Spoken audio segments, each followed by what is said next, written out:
बदामी साहब की तो बलि चढ़ा दी, अच्छा खासा बड़ा जर्नलिस्ट है, लेकिन उसको तो बदतरीन तरीके से इस सारे काम में इस्तेमाल कर लिया, लेकिन जो उसके अंदर कंटेंट है उससे हंसी निकल जाती है।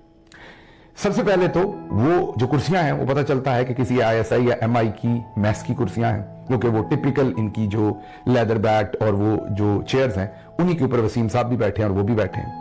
फिर पीछे सफेद दीवारें, मतलब थोड़ा सा सेटी लगा लेते, थोड़ा सा, मेरा मतलब है कि थोड़ा सा लिहाज कर लेते, वसीम साहब के नाम का लिहाज कर लेते, सीनियर आदमी थे, एआरवाई का लिहाज कर लेते, इतना बड़ा चैनल है, लेकिन उन्होंने कुछ नहीं किया। उन्होंने जैसे पंजाबी में कहते हैं मुन के रख दिया। बहरहाल आप जब इंटरव्यू शुरू करते हैं तो वसीम बादामी को वो साहब बताते हैं कि किसी ने बाहर से, वो कहते हैं कि मेरी एक कंपनी है जो लोगों को लाइक्स और रीट्वीट्स दिलवाती है, किसी ने बाहर से मुझे हायर किया, 3.5 मिलियन मीन 35 लाख रुपए के करीब मुझे पैसा वैसा दिया, लेकिन मैंने देखा नहीं,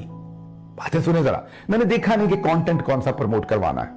किस कंटेंट को उन्होंने वायरल करवाना है। मेरी कंपनी है जो लोगों को, वो कहते हैं कि ट्विटर पर, फेसबुक पर, दूसरी जगहों पर वायरल करवाती है, लाइक्स दिलवाती है, रीट्वीट्स दिलवाती है, तो मैंने कंटेंट नहीं देखा, बस हमने करना शुरू कर दिया। फिर उन्होंने कहा मुझे इदारे ने उठा लिया, इदारा, उन्होंने कहा कि इदारे ने मुझे जब उठाया तो मैंने देखा,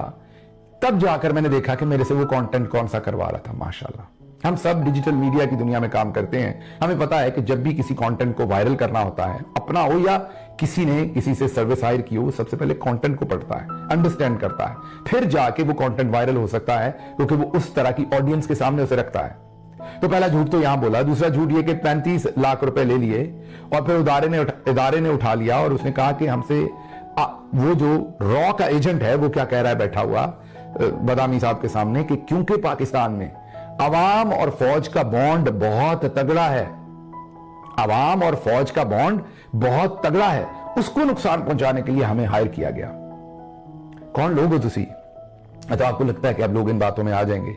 हजूर, फौज के साथ तो हर मुल्क की आवाम का बॉन्ड तगड़ा होता है, लेकिन ये जो इस वक्त के जर्नल्स ने कौम को ऊपर कील लगाकर फिर उस डंडे के ऊपर बिठाया हुआ है, तो ये बॉन्ड काफी अब कमजोर हो गया है उन हरकतों की वजह से। वैसे फौज के साथ तो हर, अभी इंडिया के साथ झड़प हुई थी, हम सारे आपके साथ खड़े थे, दोबारा भी ऐसी सूरत हाल होगी, पूरी कौम खड़ी होगी, लेकिन ये जो आपकी वारदातें हैं जो अभी आप कर रहे हैं, इसमें कौम कैसे आपके साथ खड़ी हो? बहरहाल यहीं पर वो नहीं रुके, चले यहीं रुक जाते तो उनकी मेहरबानी थी। उन्होंने कहा बहुत बड़ा बॉन्ड है, ये हो गया वो हो गया, लेकिन अब मजे की बात आपने ध्यान में रखनी है।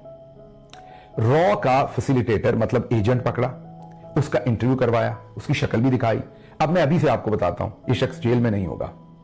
ये शख्स कारोबार भी करेगा पाकिस्तान में, दिन दुगनी रात चौगनी तरक्की भी करेगा। आपकी अकल के अंदर, अगर हम सारे दौले शाह के चूहे नहीं हैं, तो क्या हमें इतनी अकल है कि अगर वाकई कोई इंटेलिजेंस एजेंसी किसी दूसरे या दुश्मन मुल्क की इंटेलिजेंस एजेंसी के लिए काम करने वाले एजेंट को पकड़ेगा, उसका इंटरव्यू भी ऐसे करवा देगा, तो उसके बाद वो बंदा जेल में होगा या वो कारोबार कर रहा होगा?